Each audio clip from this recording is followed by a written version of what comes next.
Aleluia, louvado seja o nome do Senhor. Que bom que você escolheu estar aqui essa noite. Vamos ministrar a palavra do Senhor. Eu queria compartilhar com você Tiago capítulo 5. Você que trouxe sua Bíblia, por favor, abra comigo.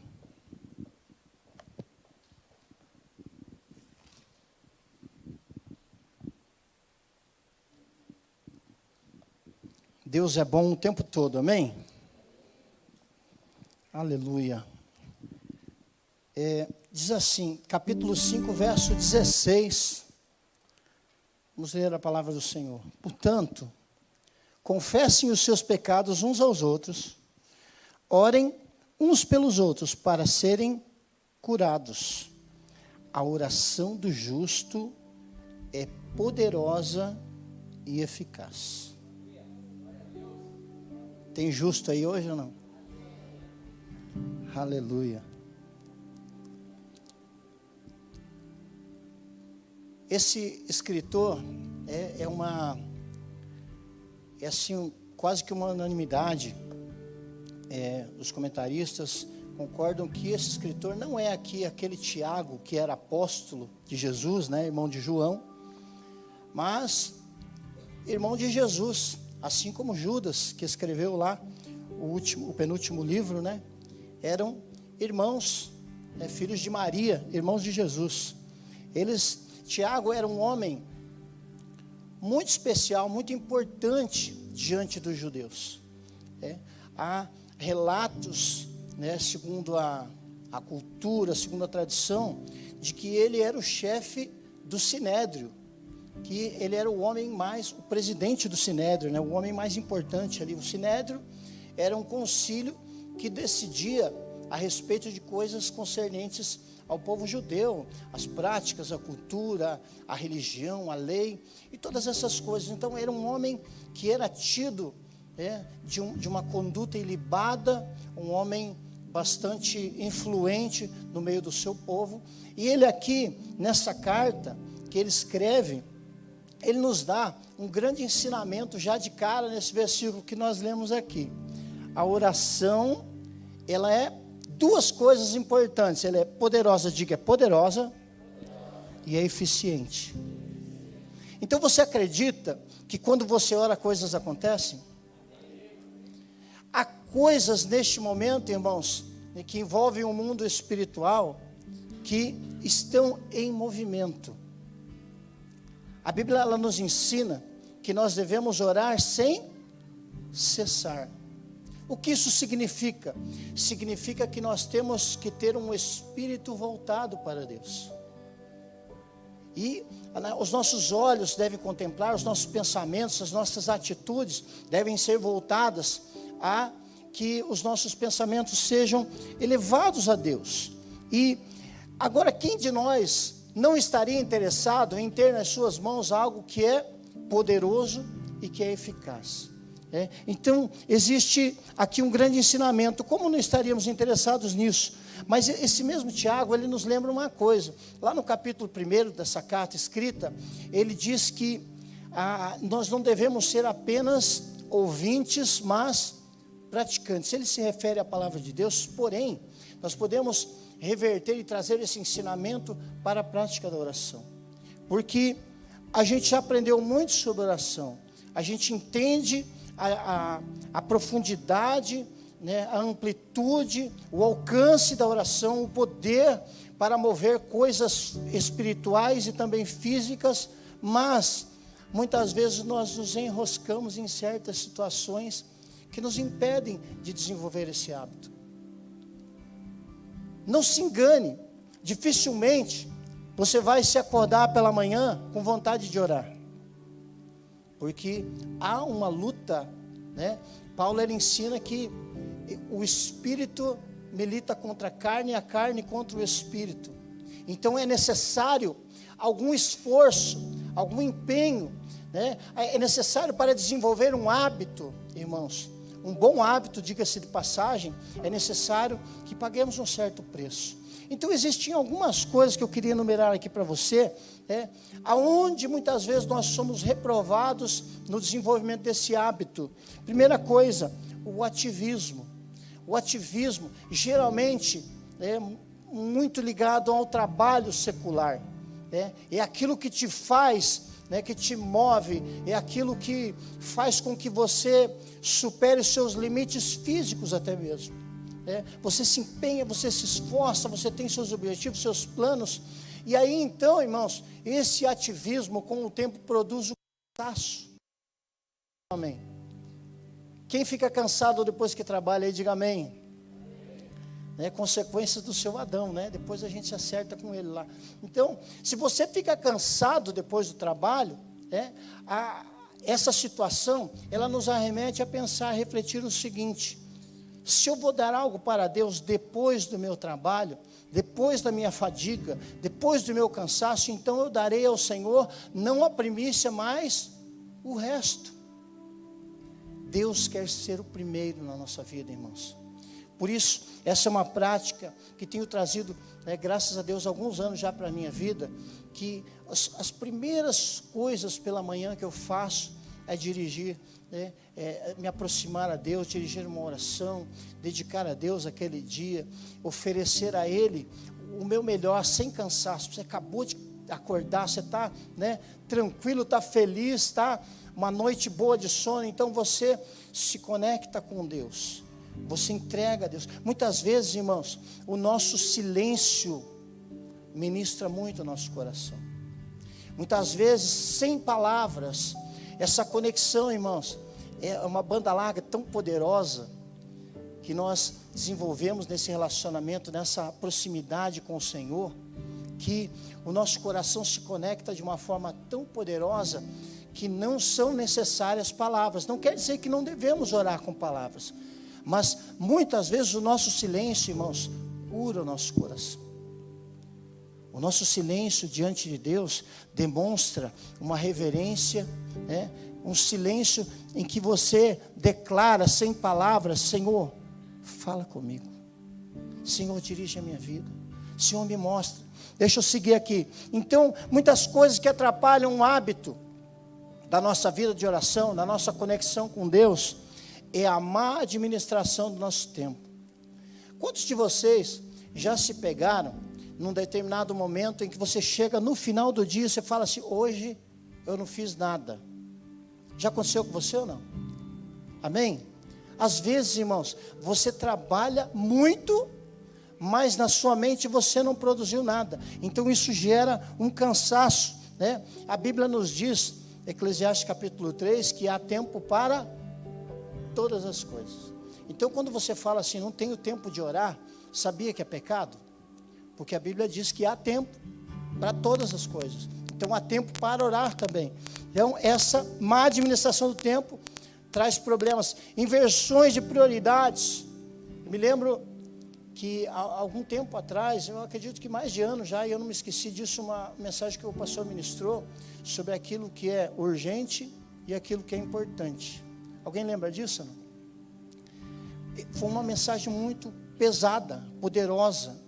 Teve um peso de glória essa mensagem, porque ela mudou a minha forma de ver coisas que eu estava valorizando muito, as inversões de prioridades. Então nós precisamos sempre refletir, irmãos, naquilo que estamos fazendo, o que está sendo colocado em primeiro lugar. Amém? E uma coisa, irmãos, que é muito comum, na vida de todos nós, não vamos negar, é a preguiça. Tem ou não tem preguiça? Você pode ficar horas e horas assistindo um filme, amém ou não amém? Você quer ver o final, você fica empolgado, Você tem aquela motivação, você está lá piscando, você para ali um pouquinho, você vai lavar o rosto, porque você não quer perder. Mas vai ler a Bíblia para você ver, você não dá sono. Irmãos, eu vou confessar aqui um pecado para vocês. Algumas vezes que eu me acordei de madrugada para orar, eu já me acordei sentindo cãibras, porque eu dormi de joelhos na beirada da cama ali. Então fica muito tempo parado com o joelho dobrado, começa a dar aquela cãibra na perna, você se acorda. Então fico pensando, o que será que Deus acha disso, Ainda bem que Deus tem um belo de um senso de humor, porque você imagina, você está conversando com uma pessoa, né, pastor Pedro, você está conversando com a pessoa, de repente ela dormiu. Ainda bem que Deus tem misericórdia, né, irmãos? Então, são coisas com as quais nós temos que lidar, irmãos. Faz parte da nossa vida, né? Quando a gente dificilmente vai ter vontade, a nossa carne vai lutar contra isso. Mas, irmãos, o Senhor está te esperando lá pela manhã, nas primícias do seu dia. Eu desenvolvi um hábito, irmãos. As primeiras palavras da minha boca pela manhã são glórias a Deus.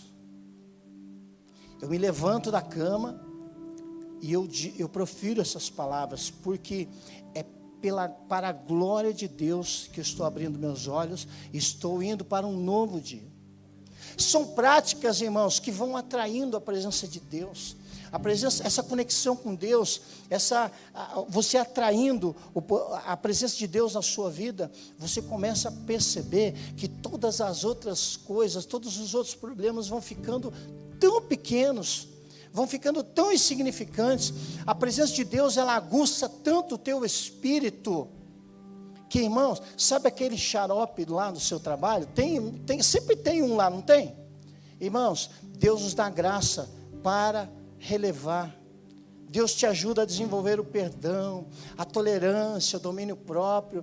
Sabe aquela palavra que você ia dizer e você não disse, você pensou assim depois consigo, ainda bem que eu não disse. Já aconteceu com você ou não?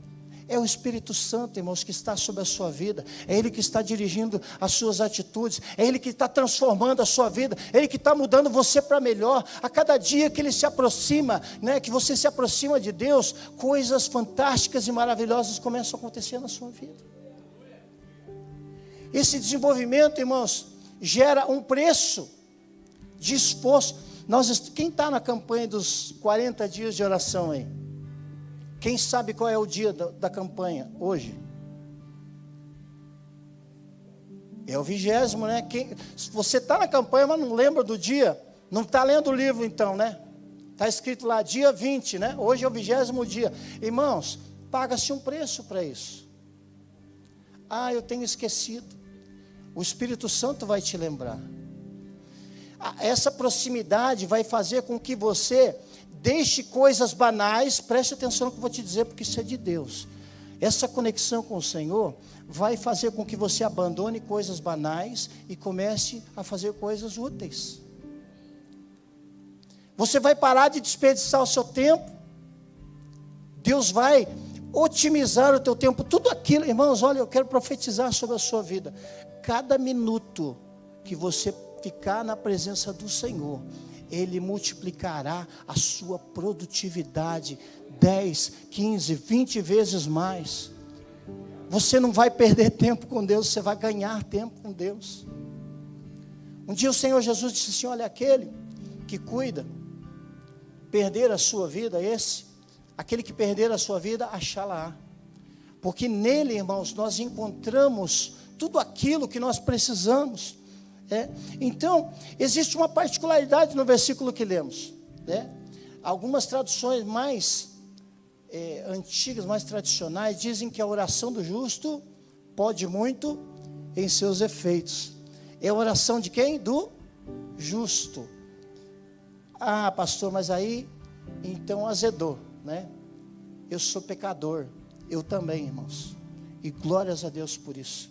A dependência do Senhor é a coisa mais importante e mais poderosa que nós temos na nossa vida. Olha o que diz o texto, olha o que diz o dicionário. Vou dizer para você o dicionário, o que significa justificado.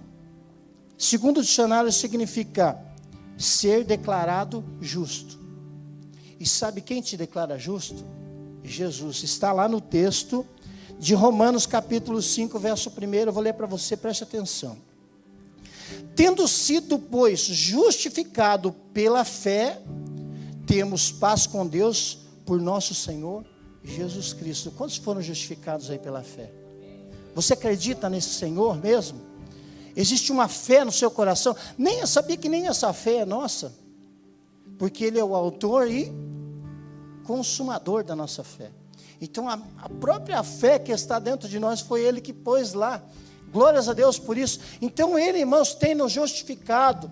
Aqueles que têm fé no Senhor, que se aproximam dEle e são justificados. Por que Deus nos justifica? Por que Jesus nos justifica? Para que a nossa oração seja poderosa e eficaz. Amém, irmãos? Essa é a justificação que vem da parte de Deus. É para isso que acontece. Vamos ler lá na sequência o que o Tiago fala. Olha que conexão interessante que ele faz aqui. No capítulo 5, verso 17. Eu vou ler aqui na versão NVI. Diz assim: Elias era humano como nós, e ele orou fervorosamente para que não chovesse, e não choveu.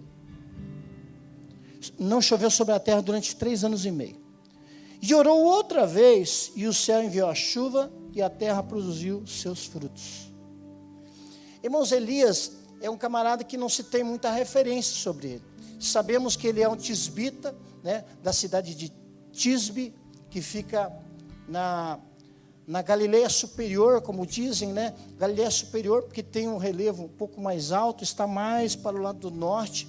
Então ele vem de lá, né? A Bíblia diz que ele era da terra de Gileade.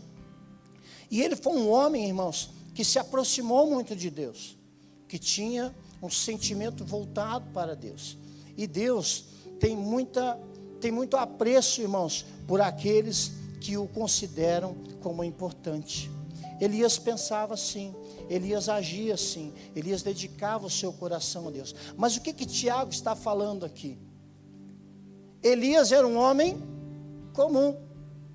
Amém? Quantas pessoas comuns nós temos aqui? Você é comum ou não? Amém? Eu também. E a Bíblia diz aqui, o Tiago está falando que se um homem comum orou e não choveu, irmãos, você já parou para pensar que coisa fantástica que é uma oração mexer nas coisas da natureza? Quem já orou para não chover aí? Irmãos, eu já orei para não chover, eu vou contar para vocês. Eu tenho saído aí para dar umas pedaladas, e às vezes eu vou longe. E eu vejo que o dia está previsão de chuva. E eu arrisco, e eu vou assim mesmo. Só que eu oro, irmãos. Pode ser banal para você, mas para mim não é. Eu oro, eu falo, Deus, não vai chover enquanto eu não chegar em casa. Faz já uns 5 anos que eu estou pedalando, eu nunca me molhei numa chuva no dia que eu saí. Quem já orou para arranjar uma vaga de estacionamento aí? Quem já orou? Irmãos, eu sempre oro. Eu falo assim, Deus, eu quero parar na frente e quero uma vaga fácil. Quem gosta de vaga fácil aí? Amém? Irmãos, eu não gosto de ficar, né, para frente, para trás. Irmãos, olha, eu vou falar uma verdade, vou falar uma coisa para vocês. Diante do Senhor, estou nesse altar. Muitas e muitas vezes eu parei na frente do lugar onde eu ia, tinha vaga para 2 carros. Porque eu pedi uma vaga fácil, se pedisse uma difícil, ele dava também. Irmãos, existem coisas, né, que a gente pensa que são tão banais. Você pensa que Deus não atende a sua oração? Irmãos, essa oração de Elias moveu forças naturais. O céu se moveu, aleluia. Irmãos, mediante a tua oração, você que é uma pessoa comum, como Elias era, né? Esquece aquela coisa dos 450 profetas, que ele caiu fogo em todo mundo, né? Esquece aquilo lá, não foi nada, né? Esquece aquele menino que ressuscitou, né? O filho da viúva, esquece, isso não é nada. Irmãos, Elias era o tipo do homem que ele tinha que mandar a profecia e dar no pé, porque senão o rei matava ele. Quando ele chegava perto do rei, o rei já falava de longe, lá vem o perturbador. Ele era um camarada, irmãos, que vivia pelo deserto, vivia sozinho, pagava um preço de solidão para que pudesse ter intimidade com Deus. Irmãos, às vezes, eu vou falar uma coisa de Deus para você, há muito ruído ao teu redor. É preciso buscar um lugar silencioso. Você já tentou conversar no lugar onde tem muito barulho? É horrível, irmãos. Eu tenho déficit de atenção, eu descobri depois de velho isso, né? Que eu me distraio. Se alguém está conversando comigo e tem muito barulho do meu lado, eu perco a atenção. Irmãos, a nossa disponibilidade para Deus deve ser exclusiva. Amém, irmãos? Senhor, vou me sentar aqui agora e não vou olhar o WhatsApp. Não vou. É pelo Senhor. Não vou desviar minha atenção, porque esse momento é especial, é todo teu, Senhor. Eu dedico tudo isso a Ti. Então Elias, irmãos, a oração dele moveu o céu. Agora eu quero fazer uma aplicação aqui sobre esse texto. Será que não existem orações? Porque Tiago fala que ele orou e parou de chover. Então quer dizer que se ele não orasse, ia continuar chovendo, sim ou não? Porque a Bíblia diz que ele orou e parou. Depois ele orou e continuou. Então, se ele não tivesse orado, continuaria chovendo. Simples assim. Será que não existem coisas na sua vida que ainda não aconteceram porque essa oração não foi feita ainda por você? Será que não tem coisas paradas que precisam ser movimentadas no mundo espiritual para que ela seja materializada no mundo físico? Eu aprendi uma coisa, irmãos, poderosa. Uma palavra que eu recebi quando eu estava sentado aí no seu lugar, deste altar aqui. Eu fui ensinado, irmãos, a chamar a existência. Senhor, eu chamo a existência. Não existe ainda, mas eu estou chamando. Ah, aleluia, a bênção está chegando, irmãos. Comece a chamar a bênção de Deus. Comece a chamar a existência aquilo que não existe. Isso é fé. Isso é pôr em prática, irmãos. E é isso que Tiago está falando. Não adianta ser apenas teórico, tem que ser praticante. É isso que vai mover muitas coisas. O juízo de Deus, irmãos, vem sobre essa... Eu estava pensando, né? Por que será que parou a chuva e veio a seca e veio a fome, né? Existem coisas na nossa vida que atingem as pessoas ao redor, as pessoas próximas a você mesmo, mas existem coisas que têm uma abrangência grande. A oração de Elias, irmãos, pegou geral. Foi toda a nação, foi até as nações vizinhas. Teve fome em tudo que é lugar. A escassez de água trouxe muita dificuldade sobre a vida da pessoa. E eu perguntei, Senhor, por que isso aconteceu? E eu fui dar uma pesquisada nisso, fui dar uma estudada. E eu descobri aqui, irmãos, né, quando você vê a passagem entre Elias se confrontando com os profetas de Baal, isso reflete o que era a história de idolatria daquele tempo. Onde ali as pessoas, elas eram movidas a crer, os seus seguidores de Baal, eles acreditavam que Baal era o responsável pela fertilidade da terra e pelas multiplicações das colheitas. Aquilo que vinha, né, era quando Baal estava feliz, as colheitas se multiplicavam. Quando Baal estava triste, né, essa época aqui de Moloque, né, de Mamon, de Azera e outros tantos demônios que agiam, né, através dessa nomenclatura, né, vamos dizer assim, eles sacrificavam filhos, as crianças, para que Baal fosse benevolente para com eles e as colheitas fossem multiplicadas. Então, onde surgiu esse camarada? Lá na Mesopotâmia antiga, que ainda nem era Mesopotâmia, era Suméria, né? Os sumérios eram dos povos mais antigos que a história relata, né, da terra, da região da Caldeia, de onde Deus tirou esse povo maligno para colocar o seu povo, o povo de Israel mais tarde.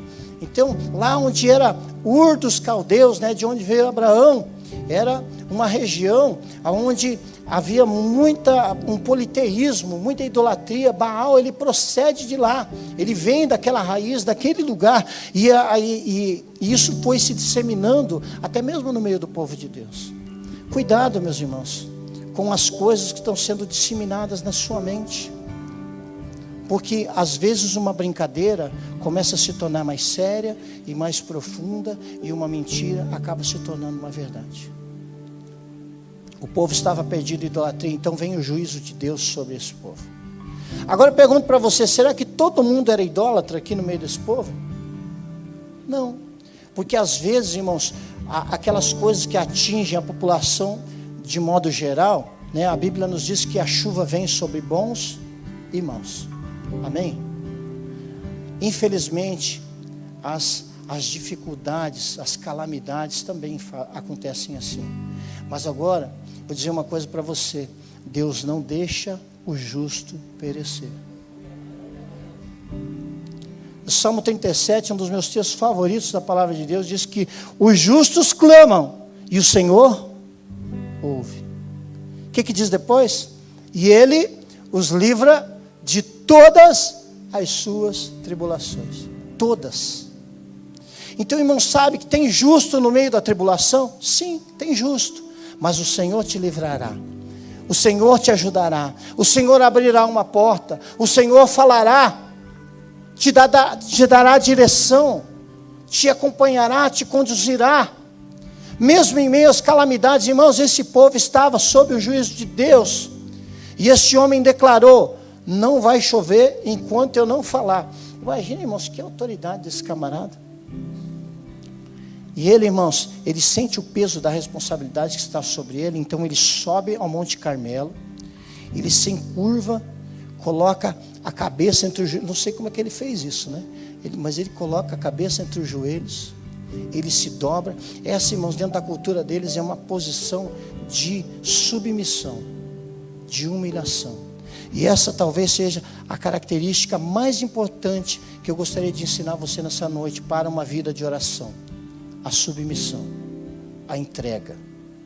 Quando Elias faz isso, irmãos, ele coloca todo o seu coração naquilo que ele vai fazer ali, e ele ora a Deus, e ele manda o seu moço: vai lá e dá uma olhada lá. Veja lá se tem alguma nuvem, algum sinal de chuva. Você acredita, irmãos, que eu estava pensando nisso, posso estar enganado sobre isso. Será que Elias duvidou da oração ou não? Que naquele momento Deus faria o que ele estava pensando? Eu acredito que ele pode ter duvidado, sim. Porque ele mandou o camarada lá 7 vezes. Então essa é uma outra lição ensinada nesse texto: a persistência. Irmãos, tem momentos que você não consegue nem orar, essa que é a verdade. Mas tem momentos que você ora, que você não tem tanta certeza assim. Aconteceu já com você ou só comigo? Amém, irmãos? Você orou, mas você pensa assim: puxa vida, será que vai dar certo isso? Acontece, irmãos. Talvez Elias tivesse passado por isso, e foi a primeira vez, e foi a segunda vez, e na 7ª vez, irmãos, o rapaz volta e fala: olha, eu vejo vagamente, desse tamanho assim, ó, de longe, parece um punho fechado de um homem. Irmãos, a fé de Elias é potencializada e multiplicada, porque Deus fez um sinal. Eu quero profetizar isso sobre a sua vida: haverá sinais. Mas baseado em que você diz isso, pastor? Os sinais seguirão aqueles que creem. Amém? Vamos ficar de pé? Eu quero fazer uma oração com você. Eu quero fazer uma oração que funciona.